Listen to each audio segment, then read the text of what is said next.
Hi class! For my informative speech, I'm going to be telling you about henna tattoos. Henna tattoos are temporary tattoos that last 7 to 10 days. They are made from an all-natural plant, the henna plant. It grows in the hotter regions of the world like Africa and India. You can even grow it here in Florida, anywhere close to the equator where it's very hot. The henna tattoos originated in Africa, and it's made its way across the East and now is used for adornment for multiple celebrations, for weddings or for baby showers, birthday parties, pretty much anything nowadays. But the henna itself is made from eucalyptus, green tea, brown sugar, and the henna plant. Some people even use coffee in their henna to make the paste. The paste does take it's a 2-day process. So what you do is you would take the henna powder itself and you would mix it with the lemon juice. And you would mix that up really well. Add a couple drops of your essential oils that you would like. There's cajeput oil you can put in for a darker stain as well. And you let that sit overnight, and then the next day you add the brown sugar. You melt the brown sugar with a little bit more lemon juice, and then you pour that into your paste and you let it thicken and harden.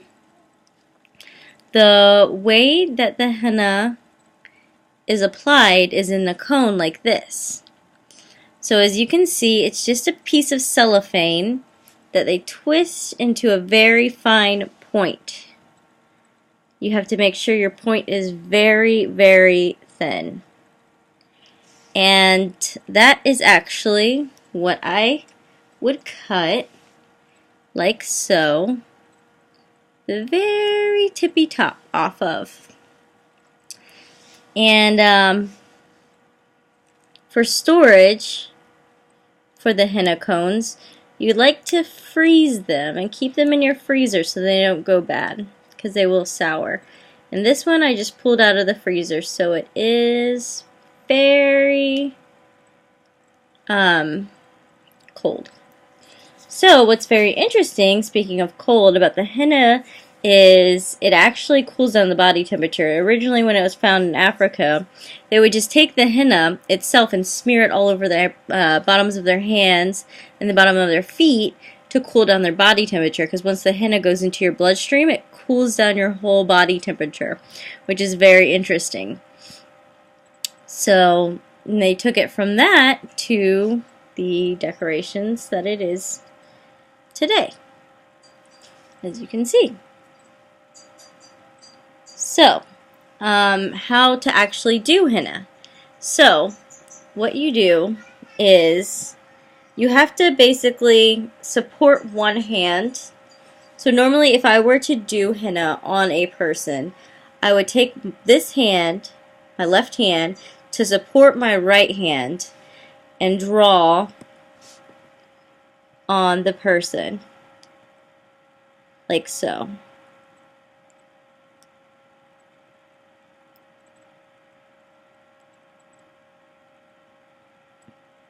You see? There's a little leaf. I'm going to go back over this flower and using my fist to support this hand. You see here how I have it resting right here? You always have to make sure you have your stability. So you use one hand to support the other. What's beautiful about yoga is it's a lot of repetitive design. So it's very meditative, very relaxing. I call it yoga for the mind. See?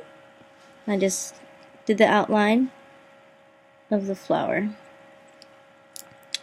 Now I'm going to do the petals where you can watch me.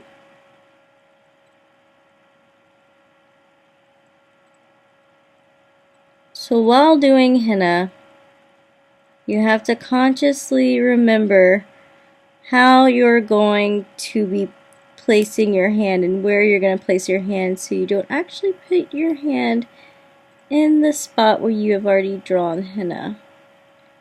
So you have to be very conscious of that. And what's really impressive about henna is you have to get the width of your lines proper. You have to make sure everything is even. So you can do a very thin line, like so. Thin line, by the pressure you apply. Or a very thick line, depending on the amount of pressure you put. So that is how you do a henna tattoo. I hope you guys enjoyed my informative speech. Henna is a very beautiful way to celebrate, and I hope sometime in the future you all get a chance to stop somewhere and get some henna because it's beautiful. I really enjoyed this, and I hope you guys have a great day.